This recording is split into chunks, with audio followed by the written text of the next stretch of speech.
Saúdos, amados irmãos, com a gloriosa paz do nosso Senhor e Salvador Jesus Cristo. Eu sou o Diácono Edson, aqui das igrejas Assembleia de Deus, Ministério Belém, do campo de Campinas. Nós estamos aqui para a gravação da videoaula referente à lição de número 4, da data do dia 26 de abril de 2020. Nós estamos estudando a revista da classe dos adultos, cujo tema é a Igreja Eleita, redimida pelo sangue de Cristo e selada com o Espírito Santo da promessa. Essa revista desse trimestre é comentada pelo pastor Douglas Batista. O tema da lição de número 4 da classe dos adultos é a iluminação espiritual do crente. Nosso texto áureo está na carta do apóstolo Paulo aos Efésios, capítulo 1, no versículo 17, que diz assim: para que o Deus de nosso Senhor Jesus Cristo, o Pai da glória, vos dê em seu conhecimento o espírito de sabedoria e de revelação. A verdade prática vem dizendo: a vocação do crente inclui a herança de preciosas riquezas conferida aos eleitos pela grandeza do poder de Deus. A nossa leitura bíblica em classe está na carta do apóstolo Paulo aos Efésios, capítulo 1, do versículo 15 ao versículo de número 23. Nós temos como objetivo geral na lição de hoje esclarecer a dimensão de nossa chamada, as riquezas da herança divina e a grandeza do poder de Deus. Na parte introdutória da nossa lição de hoje, o apóstolo Paulo inicia uma longa sentença assim dividida. Como está dividida? Ação de graças, oração intercessória, confissão de louvor e exaltação. Aqui eu gostaria de fazer um breve comentário a respeito de ação de graça. Corresponde à nossa gratidão ao nosso Deus. Quantas coisas o Senhor tem feito pela nossa vida e ainda o fará. Quantas bênçãos estão sendo derramadas sobre o nosso lar, sobre a nossa família, sobre o nosso trabalho. Só aí já é motivo para nós agradecermos a Deus, não somente pelas bênçãos que Ele nos dá, mas por quem Ele é e o que Ele tem feito e ainda o fará na nossa vida. A transformação do Evangelho ao qual nós fomos alcançados. A respeito de oração intercessória, você tem orado por alguém? Saiba que alguém orou e muito para que você estivesse hoje aqui vendo esta videoaula, louvando, engrandecendo, bendizendo o nome do Senhor.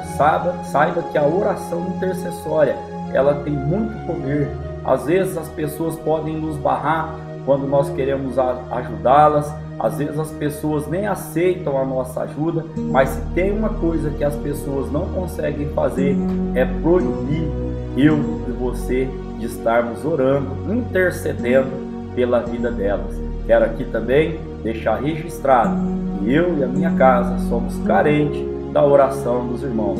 Que os irmãos continuem orando para que Deus continue abençoando, continue nos capacitando, continue nos dando força para continuar caminhando, seguindo a sua palavra e o seu evangelho. Aqui, por que não lembrar, e confissão de louvor e exaltação. Atos dos Apóstolos, capítulo de número 16, no versículo 25 ao versículo 40, uma história bem conhecida dos irmãos. A Bíblia diz que Paulo e Silas estavam ali presos, encarcerados, mas eles estavam orando e louvando a nosso Deus, e Deus trouxe ali a libertação para os seus filhos. Eu quero aqui frisar rapidamente, não importa a situação nem o local onde você esteja fazendo a sua oração, saiba que Deus ele está ouvindo e saiba que Ele é misericordioso para poder te ajudar e te abençoar, independente do lugar onde você esteja sempre orando, louvando, engrandecendo o nome do Senhor. Ainda vem dizendo assim: nesta sentença somos exortados a louvar ao Senhor pela nossa eleição, assunto estudado na lição passada. Buscar a iluminação do Espírito Santo de Deus para compreender a dimensão de nossa chamada e herança divina, bem como também, irmãos, entender a grandeza do poder do nosso Deus. A nossa revista, como é de costume, ela traz 3 tópicos e os seus tópicos, cada um com os seus subtópicos que nós estaremos estudando. O primeiro tópico, ele diz, ou tópico de número 1, a esperança da vocação e as riquezas da glória. Aqui o primeiro subtópico já vem nos trazendo a ação de graça e intercessão. O apóstolo se alegra em dar graças a Deus pela vida dos eleitos. E ele vem aqui dizendo que as bênçãos espirituais que nós recebemos como eleitos de Deus são predestinação, filiação e o dom do Espírito Santo de Deus. E é maravilhoso, maravilhoso podermos estar obedecendo ao nome do nosso Senhor e Salvador Jesus Cristo, fazendo parte deste ministério, deste evangelho. E a revista vem frisando aqui, é impossível alguém perceber a glória dessas boas novas sem ser ensinado por Deus. É um privilégio nós sermos chamados, nós sermos vocacionados para estarmos aqui fazendo a obra do nosso Deus. É uma riqueza imensurável, é um privilégio, como já disse, podermos estar servindo a esse Deus que tanto tem feito, tanto tem nos guardado. Seja grato, como disse na introdução, seja grato a Deus por todas as bênçãos que Ele tem derramado sobre a nossa vida, sobre a nossa casa, o nosso trabalho, os nossos afazeres, os livramentos que o Senhor tem nos dado no decorrer do dia, os livramentos que o Senhor tem nos dado no decorrer da nossa caminhada. Caminhando aqui para o subtópico de número 2, a esperança da vocação. Só lembrando os irmãos que o que é a vocação? Vocação é servir ao nosso Deus e ao nosso próximo. A vocação é o chamado que Deus tem para a vida de cada um de nós. E por que não lembrar do que Jesus Cristo disse ali para aquele jovem? Primeiro grande mandamento: adorarás somente ao teu Deus sobre todas as coisas. E o segundo grande mandamento: amarás o teu próximo como a ti mesmo. Para isso nós fomos chamados. Se alguém perguntar qual a definição de vocação, de chamado, biblicamente falando e espiritualmente falando, servir a Deus e servir ao nosso próximo. Amém, irmãos? Aqui a revista ainda vem dizendo que assim eles seriam capazes de experimentar e conhecer profunda e espiritualmente os privilégios de serem vocacionados. Quais são os privilégios? O autor da revista aponta aqui 3 privilégios, dentro dos quais nós já havíamos também falado. Primeiro, Deus chamou pessoas no passado. O segundo, a chamada abrange o serviço e santificação no presente. E o terceiro, a participação gloriosa no futuro, que compreende a vida eterna e a esperança. Falando um pouquinho do primeiro item aqui que o autor da revista nos coloca como privilégio. Ele diz assim que Deus chamou pessoas do passado, ou seja, uma chamada em que ele teve a iniciativa por meio da eleição em Cristo, da qual eu e você fazemos parte. Olha que bênção da parte do nosso Deus. A segunda característica que o autor da revista colocou aqui, ou o segundo privilégio que o autor colocou aqui, diz respeito à chamada que abrange o serviço e santificação no presente. Por que não lembrarmos aqui do homem chamado Jó, ao qual Deus disse que era um homem íntegro, um homem reto, um homem digno e que se desviava do mal. Isto tem que fazer parte da nossa presente vida, presente situação de fazermos a vontade do nosso Deus. Aqui eu também quero fazer uma leitura referente a Filipenses, capítulo de número 3.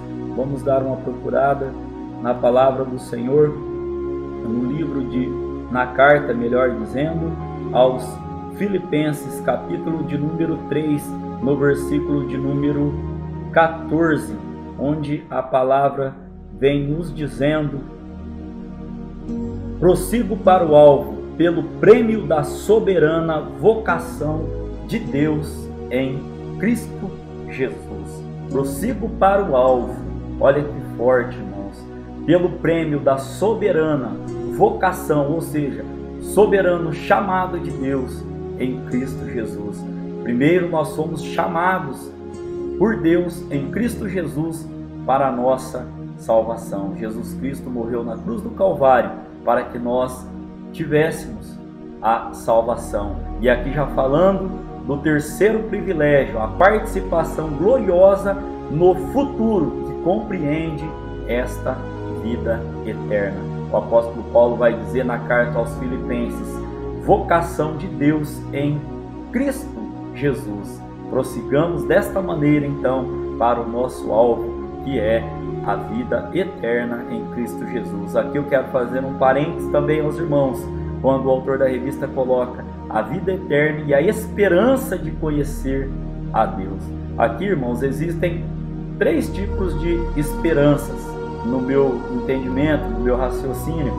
Existem aquelas pessoas que não têm esperança nenhuma, existem aquelas pessoas que têm uma falsa esperança e existem aquelas pessoas como nós que temos a verdadeira esperança. As pessoas que não têm esperança, irmãos, você conversa com elas, uma das características é ser pessimista. Inclusive nesses dias que nós estamos passando, vivendo esta quarentena, esta pandemia, tem pessoas que são negativistas ao extremo. Você não nota, não vê esperança naquela pessoa. Em tudo que ela fala, faz, parece que você não consegue enxergar um vindouro, uma esperança, um algo positivo ali. E já existem pessoas que elas até têm algum tipo de esperança, mas a esperança dela talvez esteja apenas nesta vida, nestas coisas, no que ela conseguiu, no que ela pretende conseguir, nos bens materiais que ela tem, e você vê que ela não tem a verdadeira esperança, que é a esperança que nós temos de herdar a vida eterna e de estarmos ceando com Cristo nas bodas do Cordeiro, fazendo parte ali da Nova Jerusalém. A Bíblia vai dizer que nós somos peregrinos aqui nesta terra. E Paulo vai dizer que mais miserável é o homem se ele esperar em Cristo apenas nesta vida. Então que a sua esperança esteja na volta de Jesus Cristo, que é o que nós aguardamos e é o que nós vivemos buscando a Deus, para que Deus ele nos leve para a sua glória, para que nós possamos conhecer a Deus face a face. Eu aqui quero também fazer uma referência lendo a carta do apóstolo Paulo aos Romanos, no capítulo 12, no versículo de número 12. Carta do apóstolo Paulo aos Romanos, capítulo de número 12, no versículo de número 12, a Bíblia ela vai nos dizer ainda: alegrai-vos na esperança, sede pacientes na tribulação, perseverai na oração. Amém? Aqui nós vamos caminhando então para o terceiro subtópico da nossa aula de hoje, que diz as riquezas da glória da sua herança. Aqui a expressão sua herança enfatiza o que Deus deu aos seus eleitos. Vamos fazer uma leitura aqui em Colossenses, que é uma carta irmã da carta aos Filipenses, da carta aos Colossenses, melhor dizendo. A carta de Efésios, ela vem trazendo Cristo como cabeça da igreja e nós como a igreja do Senhor. Ela trata então dessa magnitude. E a carta aos Colossenses, muitos teólogos dizem que ela foi escrita na mesma época da carta aos Filipenses. Efésios então trata de Cristo como o cabeça e a igreja como o corpo. Na carta aos Colossenses vai tratar de Cristo como o noivo e da igreja como a noiva do Cordeiro, né? Que Deus em Cristo possa estar abençoando aos irmãos. Colossenses capítulo de número 1, no versículo de número Colossenses capítulo de número 1, no versículo de número 12. Dando graças ao Pai que nos fez idôneos para participar da herança dos santos na cruz. A referência que a revista vem nos trazendo muito forte a respeito da nossa herança.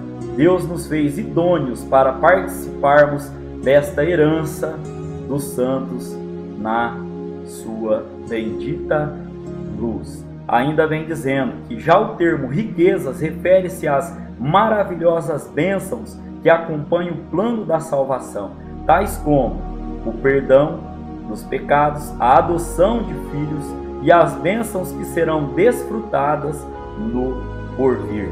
Como, por exemplo, vermos a Deus, a Cristo e o adorarmos.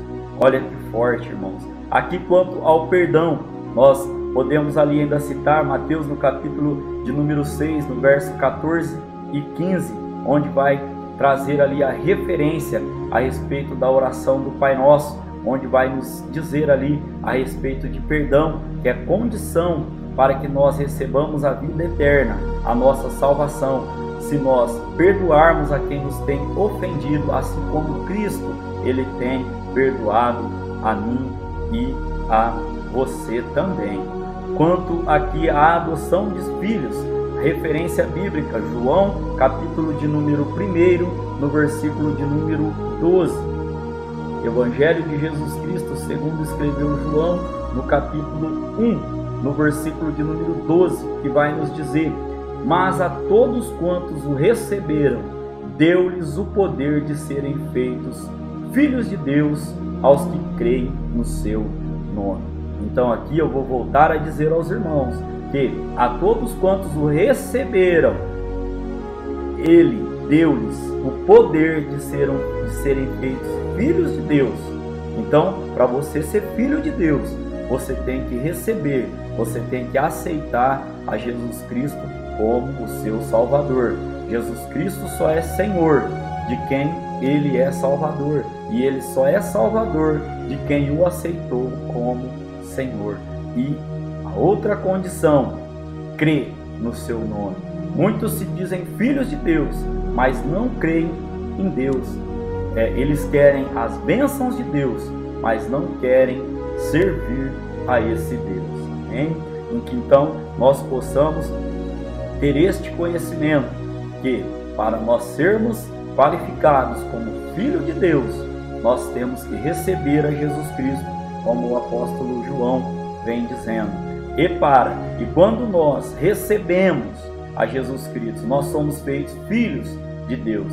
E aí, crendo no seu nome, nós teremos a nossa vida eterna. Caminhando aqui para o final do subtópico de número 3, então os salvos tomarão posse da herança preparada desde a fundação do mundo. Aqui, então, como síntese desse primeiro tópico que nós estudamos, ou do tópico de número 1, os santos devem louvar a Deus pela eleição e ser iluminados para conhecer a esperança do chamado e as riquezas que fazem parte da nossa herança. Nós temos que louvar a Deus, porque nós somos eleitos em Cristo Jesus, como nós estudamos na lição de número 3. Nós também conhecemos a esperança do nosso chamado e as riquezas que fazem parte desta herança. Este primeiro tópico nós estudamos aqui então, que nós temos que oferecer o nosso culto de ação de graças ao nosso Deus por todas as bênçãos que Ele tem nos dado, principalmente por nós sermos eleitos em Jesus Cristo. Também vamos ser iluminados, para assim conhecer a esperança do chamado e as riquezas que este chamado Ele nos propicia. Amém, meus queridos?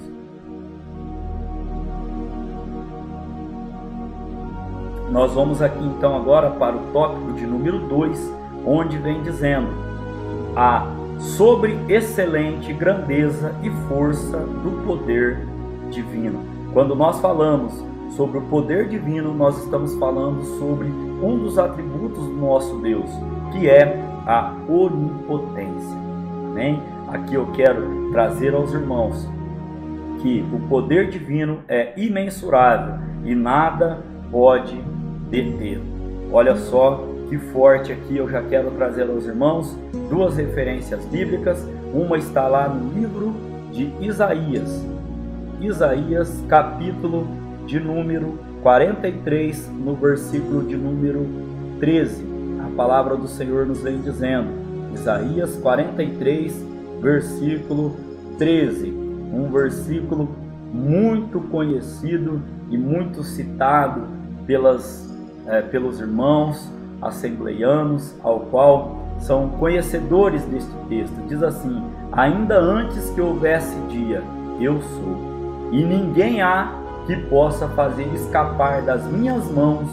Agindo eu, quem impedirá? Olha aí que versículo forte da parte do nosso Deus, mostrando todo o seu poder. O nosso Deus, ele é todo poderoso.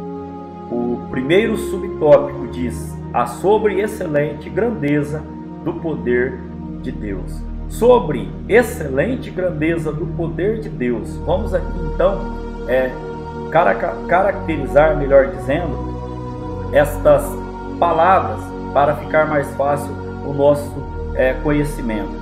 Quando a Bíblia vem dizendo sobre excelente, o que significa? Algo extraordinário. O que é algo ordinário? Vamos citar um exemplo. É marcada uma reunião todos os meses para tratar de diversos assuntos. Isso é algo ordinário, acontece regularmente. O que é algo extraordinário? Olha, precisou-se fazer uma reunião de urgência para tratar certo assunto. Então esta reunião passa a ser algo extraordinário, uma reunião extraordinária. Nesse sentido aqui, o que o apóstolo Paulo ele vem dizendo aqui? Que o poder do nosso Deus, ele é extraordinário, ele é de uma tal maneira tão grande, tão grandioso, que nós, através do nosso humilde conhecimento, não temos como fazer menção de quão poderoso é o nosso Deus. Já a expressão sobre grandeza, ela objetiva enaltecer a magnitude do poder de Deus, que a tudo sobrepuja, ou seja, a tudo excede o poder do nosso Deus. Eu gostaria aqui também de fazer menção dos irmãos no Salmo 62, no verso de número 11. Salmo 62, verso de número 11, onde a palavra do nosso Deus vem dizendo a seguinte palavra: Deus falou uma vez, duas vezes ouvi isto, que o poder pertence a Deus. Olha que coisa linda que o salmista nos vem colocando, já entrando aqui na última parte da divisão, falando sobre o poder de Deus. O termo dunamis aqui, traduzido por poder, indica feitos miraculosos que requerem força fora de medida. Olha quão grande, quão poderoso é o nosso Deus. Ele é capaz de realizar a transformação e a salvação do homem, como diz o apóstolo Pedro na sua segunda carta, no capítulo 1, no versículo de número 4. Caminhando aqui para o segundo subtópico, a força do poder divino. Na sentença segundo a operação da força do poder, o apóstolo Paulo faz uso de três vocábulos. Olha só, operação, segundo vocábulo aqui, que ele traz aqui para que nós possamos entender. Ele traz também força e traz também o poder divino. O que significa então o que ele quis dizer com operação? Operação significa eficácia, sinalizando que este poder ele está em atividade, ou seja, o poder de Deus ele é operante na vida de todo aquele que crê. Você pode glorificar a Deus por isso. O poder de Deus ele é operante na vida de todo aquele que nele crê. Olha que coisa linda, que coisa maravilhosa da parte do nosso Deus. Olha aqui então, irmãos, a segunda palavra que ele coloca para nós nesta aula de hoje, neste segundo subtópico, ele fala sobre força. E quando a gente fala em força, ele traz a ideia de intenso, de intensidade, ou seja, o poder de Deus agindo na minha vida e na sua vida é algo intenso. Além de ser algo operante, é algo intenso, ou seja, é algo constante, é algo permanente. Você pode glorificar a Deus por estar agindo na sua vida neste momento, por estar fazendo com que você entenda a sua palavra. Nós já lemos Isaías capítulo 43, no verso 13. Agindo eu, quem impedirá?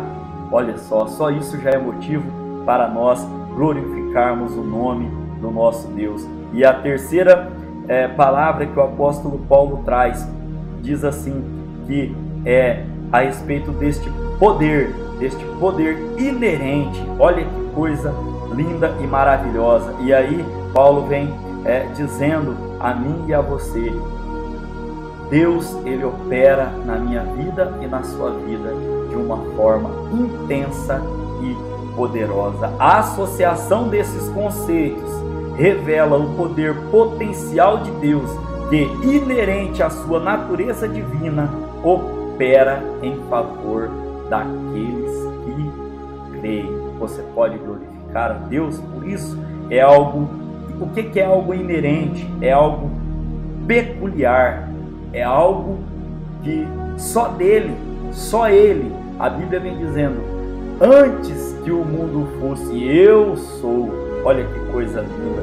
Então, caminhando para a conclusão do tópico de número 2, o poder de Deus é extraordinário e supera todo e qualquer outro poder. Aqui eu quero fazer um parênteses também com você. O inimigo de nossas almas, ele é poderoso, mas o nosso Deus, ele é todo poderoso. Você se lembra ali da história ali, do relato bíblico do rei Asa, que quando ele vai ali orar, ele diz ao nosso Deus ali que entre aquele que não tem nada e o Todo-Poderoso, aquele que estamos ali falando ali dessa referência ali, que vamos lá dar uma lidinha, se eu não me engano, 2 Reis, no capítulo de número 2 Reis, também tem no livro de Crônicas melhor dizendo, Crônicas capítulo Rei Asa, quando nós vamos estudar ali 2 Crônicas capítulo de número 14, 2 Crônicas capítulo de número 14, nós vamos encontrar esta referência que Deus colocou no meu coração para trazer aos irmãos neste estudo. 2 Crônicas capítulo 14, no versículo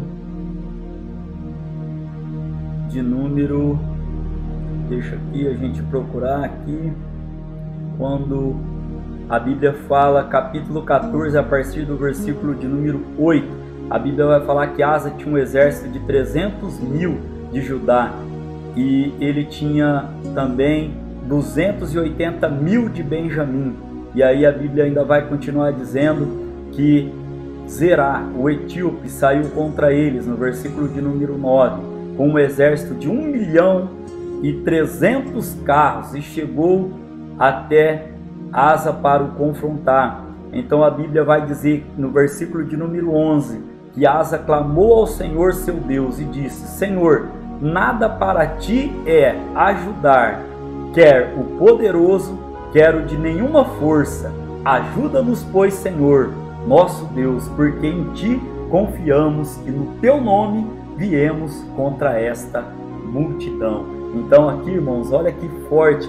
Ele vai dizer assim, ó, que Asa clamou, e para Deus nada é para te ajudar, quer o poderoso ou quer quem não tem força nenhuma. O que Asa estava dizendo ali ao nosso Deus? Senhor, para o Senhor é a mesma coisa ajudar aquele que se acha poderoso ou aquele que não tem força nenhuma, porque o Senhor é todo poderoso. Então muitas pessoas dão muito crédito ao diabo, ao inimigo de nossas almas. Ele é sim poderoso, mas o nosso Deus é todo poderoso neste conceito. E aqui, concluindo com os irmãos o tópico de número 2, o poder de Deus é extraordinário e supera todo e qualquer outro poder.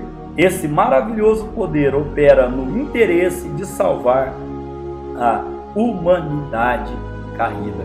Pense, irmãos, que privilégio, todo esse poder da parte do nosso Deus, usado, sendo colocado à nossa disposição, à disposição da humanidade, para poder salvar aquele que está perdido. Caminhando aqui então para o tópico de número 3 da nossa lição de hoje. Cristo, nosso exemplo de exaltação.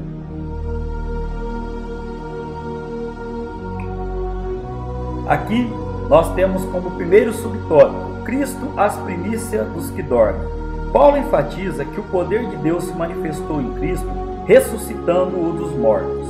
De fato, o Novo Testamento descreve a ressurreição de Cristo como obra do poder de Deus.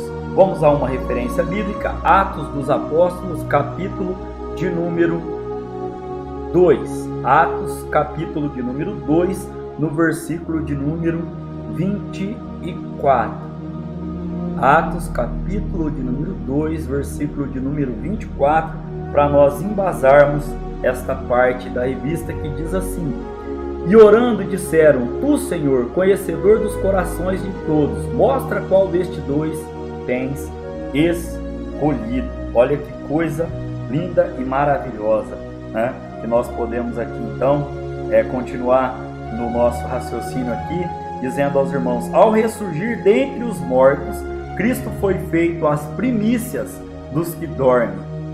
1 Coríntios capítulo 15, no verso de número 20, no verso de número 22, os irmãos também vão encontrar ali referência a dizer que Cristo foi o primeiro, é as primícias daqueles que dormem. Assim sendo, a ressurreição de Jesus é garantia de que seremos ressuscitados. Aqui eu quero fazer uma leitura com os irmãos em 1 Tessalonicenses, capítulo de número 4. 1 Tessalonicenses, capítulo de número 4. Irmãos, procurem comigo. 1 Tessalonicenses, capítulo de número 4. Eu quero começar lendo com os irmãos aqui o verso de número 13 ao verso de número 18. Porém, para nós ganharmos tempo, eu quero ler o versículo de número 16 e o versículo de número 17. Depois os irmãos leem todo o contexto para que possa ficar mais claro e elucidado. 1 Tessalonicenses, capítulo de número 4, onde vai aqui a Bíblia nos embasar que Cristo é a nossa garantia de que nós também ressuscitaremos. Porque o mesmo Senhor descerá do céu com alarido e com voz de arcanjo, e com a trombeta de Deus, e os que morreram em Cristo ressuscitarão primeiro. Verso 17. Depois nós, os que ficarmos vivos, seremos arrebatados juntamente com Ele nas nuvens, a encontrar o Senhor nos ares, e assim estaremos sempre com o Senhor. Você pode glorificar a Deus por esta palavra. Então a Bíblia é clara em dizer que Cristo, Ele vem para nos buscar, porque o mesmo Senhor descerá do céu com alarido e com voz de arcanjo, com trombeta de Deus, e os que morreram em Cristo ressuscitarão primeiro. Depois nós, os que ficarmos vivos, seremos arrebatados juntamente com Ele nas nuvens. Você pode glorificar a Deus por esta palavra, é bênção de Deus. para a minha vida e para a sua vida. O subtópico de número 2, segundo subtópico, Cristo elevado à direita de Deus. Paulo reforça o poder de Deus quando da elevação de Cristo ao trono, pondo à sua direita nos céus. Efésios capítulo 1, versículo de número 20. O grau de exaltação para uma posição de honra e autoridade indica o completo triunfo de Cristo sobre o pecado e as forças do mal.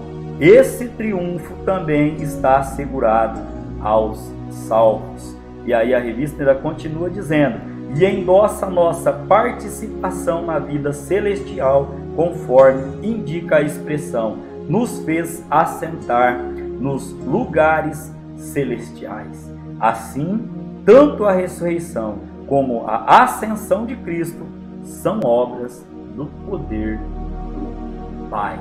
Você pode glorificar a Deus por esta palavra.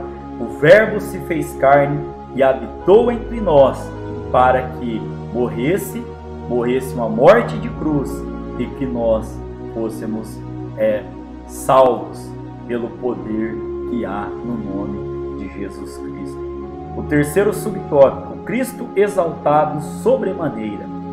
Neste ponto, Paulo ensina que o poder de Deus exaltou Cristo acima de todo o principado e o poder e potestade, domínio e de todo o nome que se nomeia. Efésios capítulo 1, versículo de número 21. O resultado desse triunfo traz duplo benefício para a igreja. Quais são os dois benefícios, então, que traz? Primeiro, que Deus fez Cristo o cabeça da igreja. E o segundo, que Deus designou a igreja para ser a expressão plena de Cristo. Nós havíamos comentado que a carta aos Efésios, ela apresenta Cristo como cabeça e a igreja como corpo. E a sua carta irmã, que é a carta aos Colossenses, apresenta Cristo como noivo e a igreja como a noiva. Hein? Então, irmãos, isso significa que nenhum poder pode prevalecer contra a igreja do Senhor. Mateus capítulo de número 16, versículo 18, vem dizendo que as portas do inferno não prevalecerão sobre a igreja do Senhor.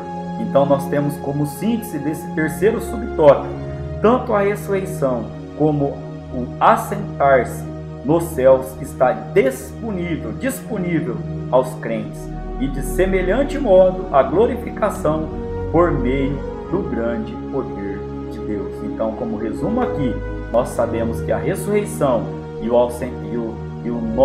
nós nos assentarmos nos céus está disponível para todo aquele que nele crê. E de semelhante modo a glorificação por meio do poder do nosso Deus. Caminhando então aqui para a parte final da nossa lição, eu estou dizendo aos irmãos, através da revista, que a compreensão das dádivas da salvação demonstra o excelso valor daquilo que Deus fez por nós. Seus atos poderosos viabilizam a transformação e a glorificação daqueles que creem. Eu quero aqui terminar dizendo aos irmãos, o que o apóstolo Paulo ele escreve em 1 Coríntios capítulo de número 11, no versículo de número 1. 1 Coríntios capítulo de número 11, versículo de número 1. Vamos procurar aqui a nossa referência bíblica, capítulo 11, versículo 1. Sede meus imitadores, como também eu de Cristo. Paulo vem nos ensinando muito através da carta escrita, e a Bíblia ela não é só para aqueles dias. A palavra do Senhor ela continua sendo eficaz na minha vida e também na sua vida. Que Deus possa estar abençoando os irmãos em Cristo Jesus. Querendo Deus, na próxima videoaula nós estaremos estudando a lição de número 5, libertos do pecado para uma nova vida em Cristo. Que o grande amor de Deus, Que a graça do nosso Senhor e Salvador Jesus Cristo e a doce consolação do Espírito Santo de Deus seja com todo o seu povo. Se você crer desta maneira, diga amém.